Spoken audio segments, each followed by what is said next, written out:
and I'm joined on the line now by John McAteer, editor of the Tyrconnell Tribune. John, thanks so much for joining me this morning. I hope you are well.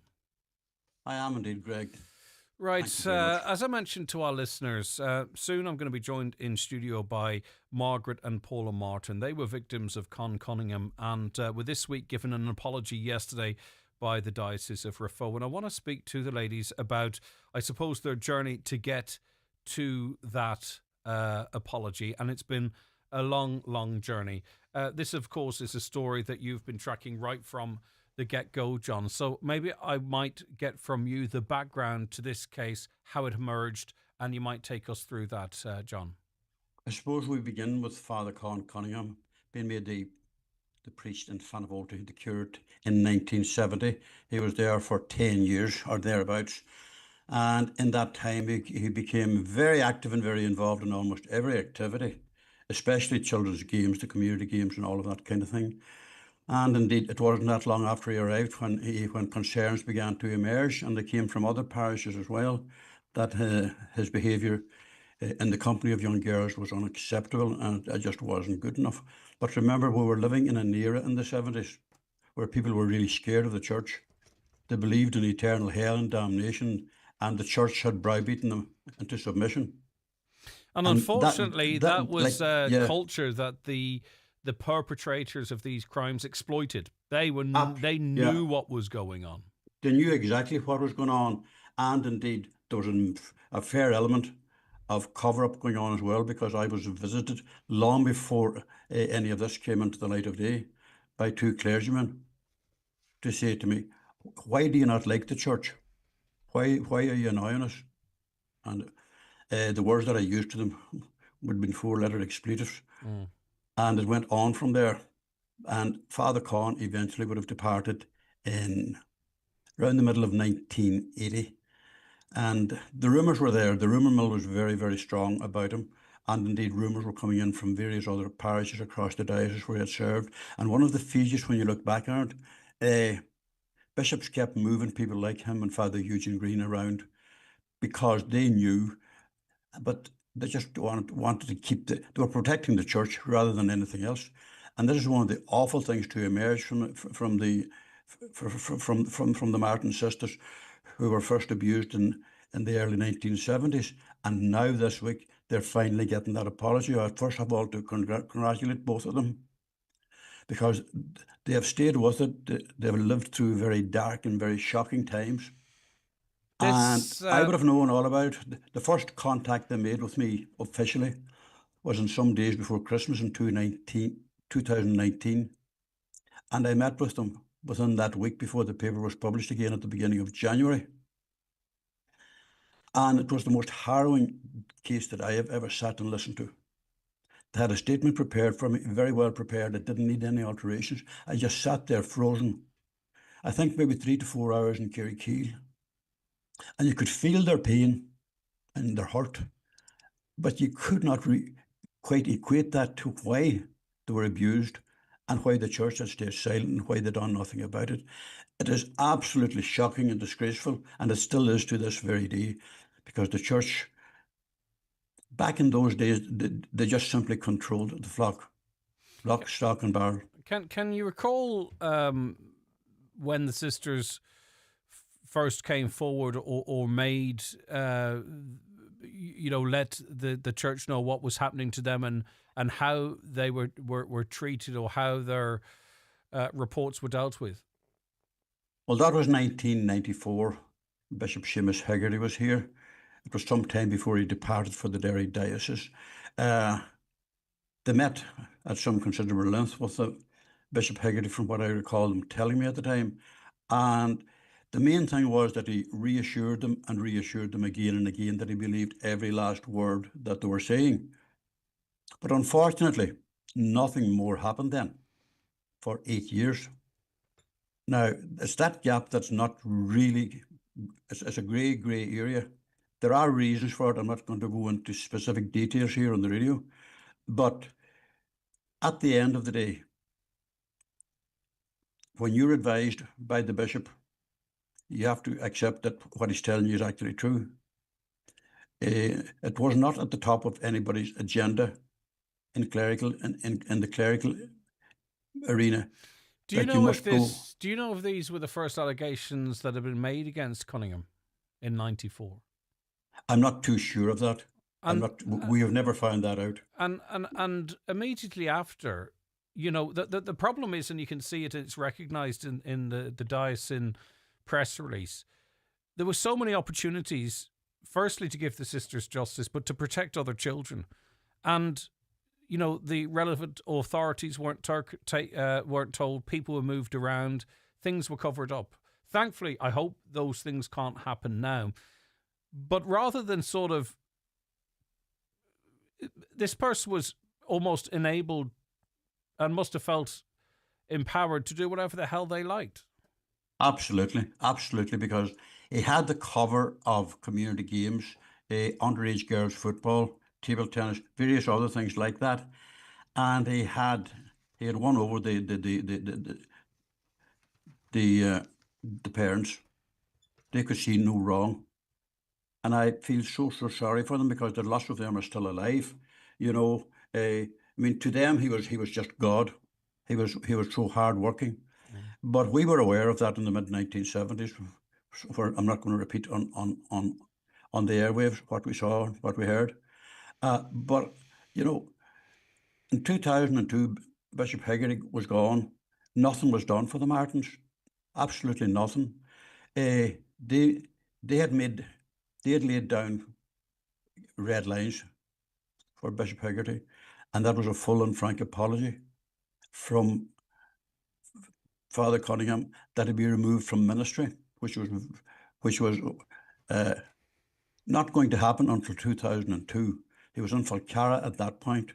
But the shocking thing was that he was removed from ministry and just moving away from the Martin sisters for a minute, just to show you what was going on in the church. Bishop Haggerty went to Derry. Bishop Philip Boyce came here. That was October 94. End of June 95, Bishop Philip Boyce came here. His first ever appointment as a bishop. He was from one of the orders, and he was consecrated in, I think, October, late September.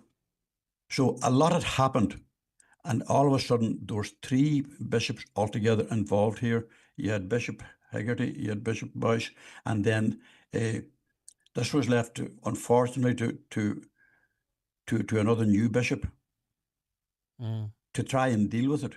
But in the meantime, Father Con was out of sight, out of mind. He was removed from ministry in Falcara. I remember dealing with that on behalf of the people of Falcara. He was missing for numbers of weeks. And at that time, their big worry was that they might be losing. See, at a stage, Falcara was only a curacy in the Gortahork parish. And I followed that up, and I heard a few things that made me worry about it. And after some years, I discovered the real truth was that Father Cunningham was sent back to Carrick, where he was born and lived, to reside beside the National School in a small council house. And within days, they discovered that his behaviour was bizarre, as they put it. Bizarre. He was in the play yard organising young girls to play games and giving them bags of chocolate. And fair play to the community in Carrick and to numbers of individuals who set up their own observation committee. And that meant that they had to observe school hours, morning, playtime, and all of that. It split the parish to a certain extent. And then on one occasion, a member of the community was attending a meeting in Letterkenny where he met with a superintendent from Letterkenny, and talk got around during a break, and he relayed the issue about Father Con and the concerns. And the superintendent's eyes just rolled, and he said to the man, "Do you know something? We have some details on that man in the Garda station, and we'll go up there and look for it when the meeting is over," which they did. And there on Father Con's file, in red letters, was that he was a risk at the higher end of the scale of abusing again. Now, that was how they handled that. Bishop Alan McGuckin had to come in here, and now we have Monsignor Kevin Gillespie trying to deal with it to the best as they can. And I can't offer any criticism of Kevin Gillespie, because all he can deal with is what he has in front of him. What he doesn't have is the information that some of us were provided with as journalists. And that's what worries me. Or some answers as well as to what really was going on. Who decided not to report it to the correct authorities? Or was it an oversight? Who decided to move people around? Because The bishops move people around. Yeah, Yeah, yeah, they did it all the time. yeah. No, I know it was they, but what was actually fundamentally going on there? I mean, people will draw their own conclusions. It's just that Margaret and Paula came forward for a reason in 1994, and this was to protect other children. Yeah. And we know about some, and we don't know about others who, despite their best efforts and consistent efforts, this person was left in a position to continue to do this to other people. So if I were told by a bishop in 94, I believe you, I trust what you're saying, but that person then is still given the platform to exploit other children, that would ring very hollow with me. And it took them again to come forward again, enough is enough, to try and get this person away from vulnerable children. And when I say vulnerable children, any child is vulnerable to an evil person like this, by the way. I'm not using the word vulnerable children in some context. It could be moved. And then we are to presume now that safeguards are in place, and I presume we can trust to ensure something like this can't happen again. But I'm so conscious that this person was so prolific, potentially, John, that there are those, and I'll give some advice lines out a little later on, that are probably still privately dealing with this person's actions. I know that. I'm hearing from people. I talked to a man last week who was a key figure as a representative of the abused, and that is Michael Gallagher, or Martin Gallagher from Gartahurk, now living in Falcara, and he's living with that to this very day. And so are many others. From time to time, you'll get a flurry of calls. And just one example, I mean, I was accosted at Port Salem Beach in about, 1995? No, 1975. And that was 1975. And that as a journalist, I was doing nothing to exploit or to inform the public about Father Con Cunningham's behaviour. And around 95, that same person came to me to apologise and said it was endemic in Fanet and that our own family had been victims of it, and they were afraid of their lives, that they would have to appear in court. Now, the sad thing about this here, I just have to be very clear about this and very specific about this. A complaint can only be made by the complainant that's accepted by the Gardaí. This is the fault line. Now, the possibility is that those people who made the complaints were left in a grey area there. I'm pretty certain that the Martin sisters were not to blame for that. In fact, I'm absolutely certain they were given to understand that, with the words that were used, no, we will look after that for you. Whilst, in fact, the exact opposite was the case. Now, you can imagine Father Philip Boyce arriving in for after spending his life in Rome. The audits were ongoing around that 2010, 2011 time. There was very little being thrown up in the audits from Ian Elliott's more than a year in Donegal. The abuse was endemic, but the cover-up was absolutely scandalous. And to this very day, people will say to me, what have you against the clergy? You're writing about them. You're accusing them of clerical sex abuse. I have nothing against them, only to tell the truth, which they have failed to do. Now, we have moved on from that, as you said. We hope that we have moved away from that. But that stain is still there. Fanet seemed to have, and there's a couple of other parishes where Father Con spent 8 and 9 years for nothing really happened. But Fanet has that stain of clerical sex abuse. And the only redeeming factor for me was that when I put that story in the paper, the support was overwhelming. It came from everywhere. But on top of that came complaints from everywhere else. And all I could do was counsel those people, because I had done a bit of that when I worked at St. Connell's. But if my first advice to them was to make tracks for the local Garda station, and you'll be received with a sympathetic ear and make your complaint. Yeah, a couple of people have texting in, one example, government media, they not taking responsibility. Why did John not report to the Gardaí the information he had? Well, I'm literally, as we speak right now, in communication with two individuals on social media, trying to offer them support and a bit of guidance. You cannot, on someone else's behalf, go and report information. That just simply is not how it how it works. No, that's totally You wrong. know, so That caller said, "Why didn't I go and support or talk to the guards?" That has been very presumptuous. The guards were spoken to on several occasions, and they were very sympathetic, and they were giving their own advice. Advise those people to come and talk to us. They have nothing to fear. But if you're paralysed with fear and you've been abused and you have to live with that, you can understand that very, very, and very you can't clearly. re-traumatize that person or make that person a victim I again. It's mean, up to them. I mean, that story on the 2nd of January 2020 was the first time that something went into the public domain. Now, I done that on the basis and in trust of Paula and Margaret Martin in their home at Christmas time.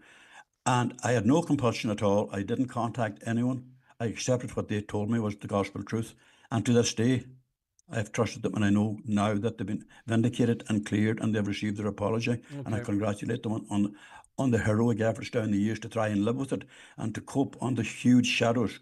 Because remember, you're living in an era now where people are a bit more open, but not as much as you might No, think. no. There's an You know, awful lot going on. There's a recent case where, unfortunately, another member of the clergy is before the courts, and the court's been told that it's not maybe one person they were in contact with or two person, that potentially there could be over 60 victims, and that's in the modern church. John, listen, thank you. like the Yeah, abusers, the abusers were prolific. They yeah. just abused wherever they went, and the church dealt with it by just turning a blind eye or moving them on when the bishop was pressurised.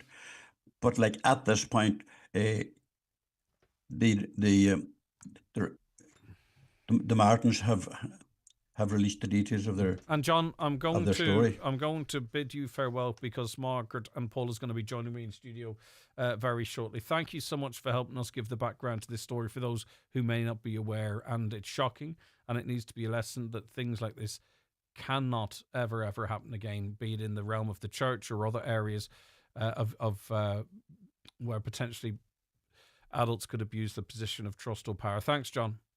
Thank you, Greg. Bye-bye. Take care. And well done, Bye. by the way, in what you've done for not just the sisters, but actually other victims of these horrendous crimes. I'm joined in studio now by Margaret Martin. Good morning, Margaret. Good morning, Greg. Thank you so much for joining us. And also Paula Martin. Paula. Morning. Thank you for coming in to us. How are you feeling this week? I suppose you knew this was coming, right? But I'm on about in terms of actually that apology out there. Paula, I'll ask you first, if that's all right. Actually, yesterday, listening to your show, I was relieved. I said, this is finally coming to the end for us, because this is what we wanted. All along, we really wanted this. This was really important to us. And so therefore, it was like completion, the beginning of the completion. And that's it, because, you know, whilst one would hope that this, I think as you phrased it yourself, allows the wounds to begin to heal, that's a road you've yet to walk in reality, isn't it? Margaret, I just can't imagine what it must have been like. And of course, when I talk about things that are personal, I take the guidance from the guests. And if there's any inappropriate questions, you just literally move on, because this is your story. But I'd just be curious if you want to talk about how much sort of courage it took in 1994 to come forward in the first instance, and what your expectations were in doing so. It took huge courage. But I think that I found the courage in having watched Paula struggle as she tried to come to terms with what had happened for a number of years before that. And I actually was very concerned that I was going to lose her. And so that gave me the courage at that point to accompany her. And she had been receiving help and counselling to support her to come forward. So that was where the courage began. And I expected a conversation after that. I didn't expect silence. And I think that's where the wound with the church began, because it was complete silence. Well, I can only imagine when you're sort of processing an experience and getting to this point and the build up to it and what your expectations might be, that it must feel like a continuation of abuse when you put yourself out there to a person in a position of authority, and you would hope trust, and then, as Margaret mentioned, silence. Yeah, it was just kind of unbelievable. We kind of waited and said, well, waited, and then, as John said, Bishop Hegarty was moved, so that was kind of the first shock, and then there was a space, and nothing happened. We said, okay, there's no bishop there to take, and then Bishop Boyce came along. We said, well, yeah, we waited, and in the middle of that, we were getting on with our lives. But I just want to go back to one thing about 1994, as difficult as it was to go there, and for younger people, 1994 was a very different time, and that's only 30 years ago, but a lot has changed, especially around this whole area of child sexual abuse. And when we went there, Bishop Hegarty did not say to us, I believe you. He didn't say he didn't believe us, but he didn't say, I 100% believe what you're saying. Right, which is important, yeah. So, there's a slight, just that difference is that's there. And the other thing is that we did not know until very recently that Con Cunningham in 1994 admitted to what he had done. Okay. We had no idea, and it came as quite a shock to us that he admitted then, because we thought that he hadn't. And so that's just one thing that I just want to... massive, really, isn't it? Because it then wasn't necessarily that you weren't listened to. The facts were out there, and decisions were made with far more knowledge and sources.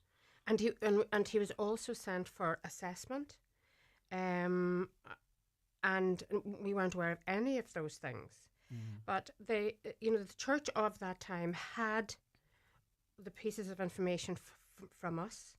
Then they also knew that because he admitted to it, and whatever the results were of assessments, it wasn't that they didn't have solid information. And I think that was a real shock to Margaret and myself, that we only discovered recently. That the admission, I think that was horrendous. It was really, you talk about another wound, it really was a wound to listen to that they actually knew. What element of that hurt so much, Paula? I mean, it's obviously obvious, right? But I just want to make sure we fully understand why that would compound the abuse so much. Total disrespect for Margaret and myself and the story we told. Dismissal and the arrogance of it. Okay. It was hard to listen to. So in the intervening years from 94, as we move forward in the time, like Margaret, did like months run into months, and then months run into years? Like what were you getting back from the church or from any authorities in relation to this opening up that you had in 1994 for yourselves? But presumably you would imagine that instantly this person is removed, that no one else could ever endure, what his former victims had to endure. What was happening? Was there any communication, and did time, Yes, months became years, and there was silence, and all through that time, certainly there was an expectation that we would be contacted, and when Bishop Boyce took over, we hoped that he would then pick up the file and contact us, and that some action would be taken. So in all of those years of silence, really, we just were left doubting, what point there had been really in coming forward and disclosing this information. And did the church really take the welfare of the children of the diocese seriously? It's just picking up on the information that you learned relatively recently that that I have to be very careful here. Con Cunningham, I beg your pardon, Con Cunningham had admitted early on in this process. It's not referenced in the press release from the diocese. They referenced that time that you were believed. Would you have liked to have seen a reference to the church having that information in the mid-90s in the apology? Or does that not matter? Not really, everything matters, but you understand in the wider scale of things. Sorry, I'm just in the apology. Yes, I just note that they reference that you were not informed that you were believed, but you actually weren't even informed that the person responsible had admitted. It just would have been an interesting inclusion in that apology. But I'll move on from that. That's just my observation. Yeah, okay. Yeah. What is the next interaction then from the first interaction in 1994? The next big date that you would sort of see on this story? In that, it was 2002. And then the files, it was requested that all files from the diocese be handed over to the Gardaí. And again, I got a phone call, Margaret didn't. I got a phone call to say that this was happening, and about 2 or 3 days later I got a call from the Gardaí, and within a day or two we were both being interviewed by the Gardaí, and then we would return to the church and have an interview with them, and then we were back to the Guard station. So in a period of 3 weeks we were going from Gardaí to the church, Gardaí to church.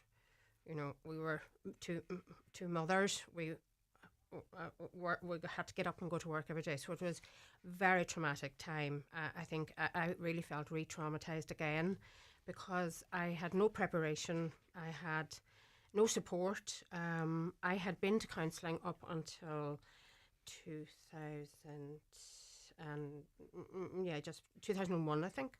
So I had left counselling, so I was beginning just to find my feet on my own, and so therefore I was really traumatized by this. I was frightened because I didn't know where I was going. Didn't know what the next step was. I had no control of this because I had no input into the decision to hand these files over. So, and I know Margaret was the same. We were both in Garda stations talking about very detailed things that were extremely difficult and without support. Exactly, you would hope now things would be different even in that area, because that is whether the intent is there or not, and I'm sure there was no intent from the Garda, but that is re-traumatizing. No supports, no safety net, no no deep dive into if this was affecting your welfare at that time. No, and it was new to them. It was new to the Gardaí. I mean, this was a new development.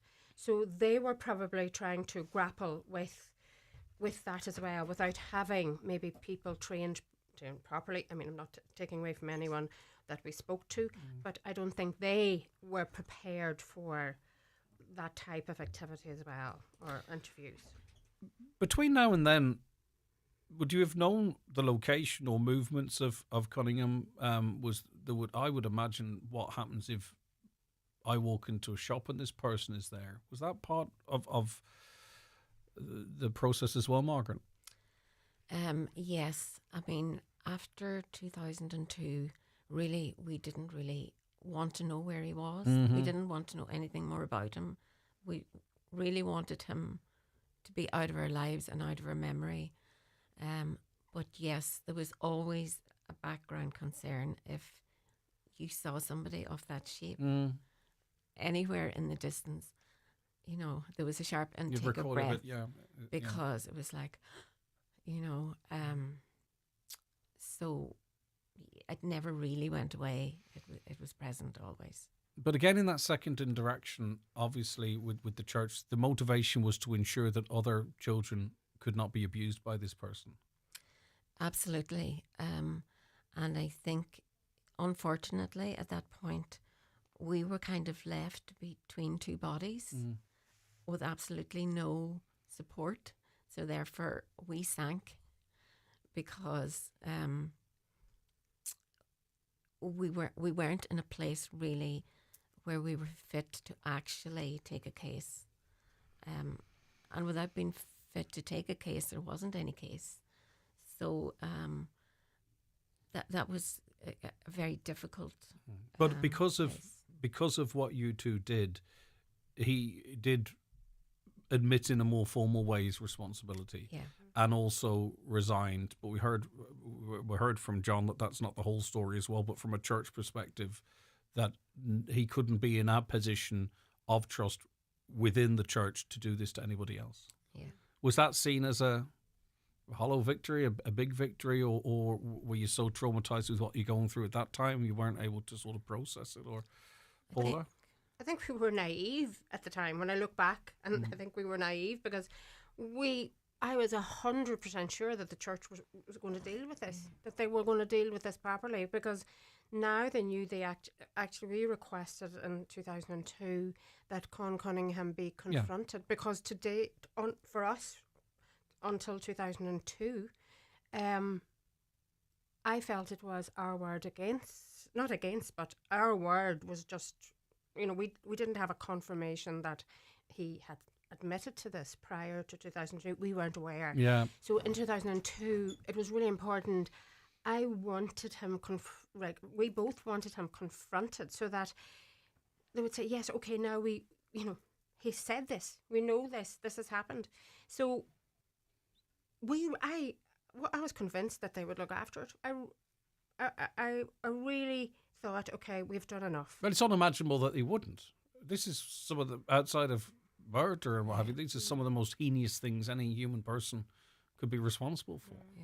So you do everything you can, surely. Surely, yeah, but there was something cultural that, whatever it is, maybe it was a general view of children at that time or something, that the shock and awe of these accusations, stuff didn't kick in that you would hope would kick in regular society. Yeah. You decided, according to their statement, and I just want to make sure, as they phrased it, as the diocese phrased it's the truth, you decided at that point that you didn't want to proceed further with a criminal complaint. Is this in the knowledge that we had done enough, and that something else would happen, that you wouldn't have to go through this because this would be another re-trauma, going through trauma again for you guys? Well, I just felt at that in 2002, in terms of my recovery and my mental health, I couldn't, and I know, hand on heart, I had 2 young babies at home. I knew that I could not go down this road, because my children, my boys, would lose their mother in the process, and there was no way I was going to let that happen. Mm-hmm. My boys now were my priority, and being the best mother I could be was my priority, and I couldn't risk a deterioration in my mental health at that time. I couldn't. I wouldn't have. I know I wouldn't have survived. No one could expect you to. I mean, it's astonishing. Yeah, I get you 100%. Yeah. And I couldn't. But and we genuinely thought we had done enough. We really genuinely thought. But later, maybe after 2015, 16, we were getting little bits of information that really we were getting concerned about maybe what had not happened and what we thought would have happened in terms of monitoring Con Cunningham, who was an extremely difficult man. He was an extremely very manipulative too, by the sounds of things. It's not only what monitoring might not have been happening, it's what could happen as a result of him not being monitored, and that is, which has, I think, been a core of all of this, is, not only for yourselves, but to prevent any other children. And you weren't given, enough was not happening, especially after you went through this twice and more. Yeah. Enough wasn't happening to ensure this could never happen to another child. The most unthinkable. Then, what happened then, Margaret, whereby you felt that the time was right, or you had to engage criminally again in this process? Well, the very brave person who came forward in 2018 and took the first case made it really clear to us that we couldn't stay silent any longer, that we had to add our voice to this story, and we could no longer be silent and hope that the church were fulfilling their role, because it felt obvious that they weren't. So we actually went to John first, John McAteer, and thank you, John. He didn't question us. He trusted that we were telling the truth and trusted our story, and he printed it. And we really hadn't thought through what steps we were taking. Yeah. All we wanted was to say, you know, this also happened to us. And so the process really began after that then. We really had to go back and re-look then at where we were going to go, and that then began really the criminal procedure. Which eventually ended up in a sentence. Yeah. 2021. And what was your reaction to that sentence, Paula? Well, I suppose it was relief. That there was just a little edge, that we knew this is only dealing with one piece of the injustice. And so I think we walked out of the court that day and we looked at each other and we said, this is part one. And this is done. And we agreed that we would give ourselves a bit of space and time to sort of just get a break from what had happened. And we didn't have to wait too long. I would say about 2 months, and we were saying, yeah, we need to do something now. Batteries are charged, let's crack on with part two. We have to do something else, because there's still a huge piece for us, and that was the hurt that was inflicted on us from the church, from their lack of... Multi-generational. Yeah. From kids to teens to 20s to 30s to 40s. It was, a lifetime, you know, of just re-hurting. Yeah. So we decided, we had no idea. We had no idea how we were going to do the next part. There was no cases to look at. No process to follow. There was no process to follow. So we were really stepping into something very different, and we had no idea. So we went first to a solicitor, and we went to Caldwell and Robinson, and we spoke to a girl there called Kira, and then she left the firm very shortly after we went, and then we spoke to somebody else, and then we were trying again, and then a lady called Rowena Conlon walked into that company, and she got us. She understood, and I think what she understood is she understood the pain that we were still carrying. She had done a lot of work with the redress board prior to that, so none of this was new to her. So we knew we had the right person.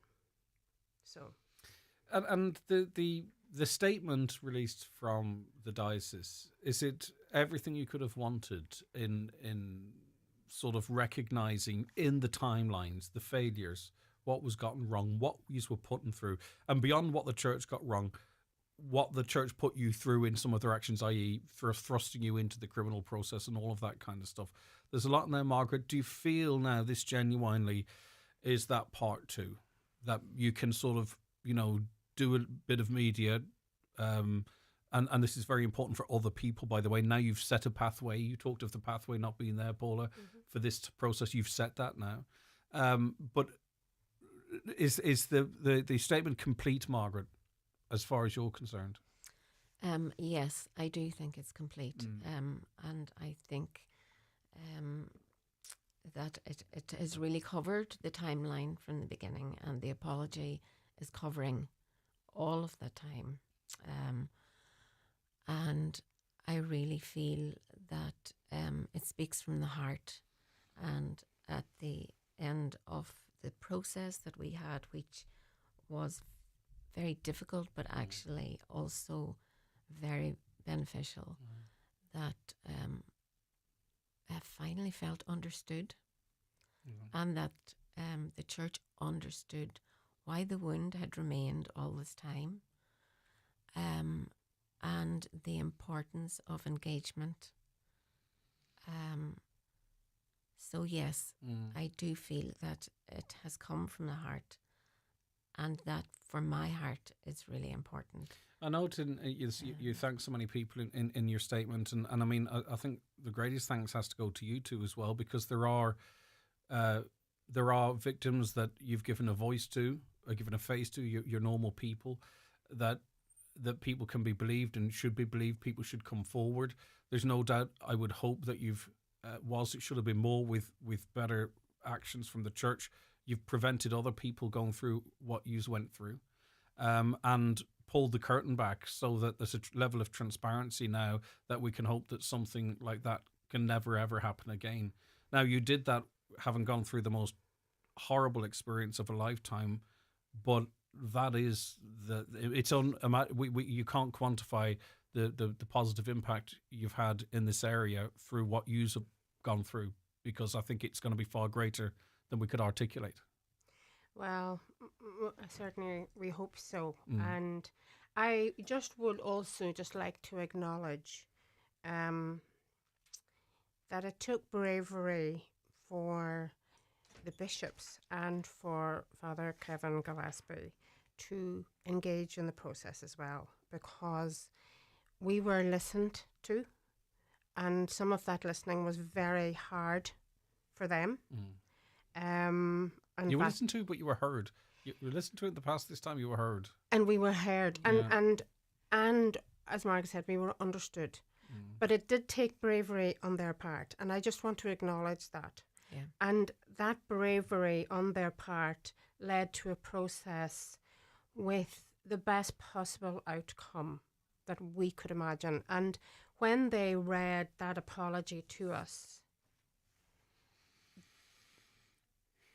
there wasn't one word in it that we asked them to change. Okay. So they got it. They got what needed. So they got it. Yeah. And we were overwhelmed by the genuineness of it. And I think then they fully understood how important it was to us. Okay. So it has brought a peacefulness to us after a long time. Yeah. But yes, and that is really important for people to hear. Yeah. Anyone that is suffering in silence, I think they might be heard in a different way if they come forward. And if one person can do that, I genuinely think that there has been a shift, and we felt that shift from all of the time in our engagement with the church to now. I said we certainly have felt that there has been a shift. Yeah, I mean, and it's a different world. Sorry, Margaret. No, I'd just like to add that, the process provided a very safe place. And it was a safe place for all of us to be. And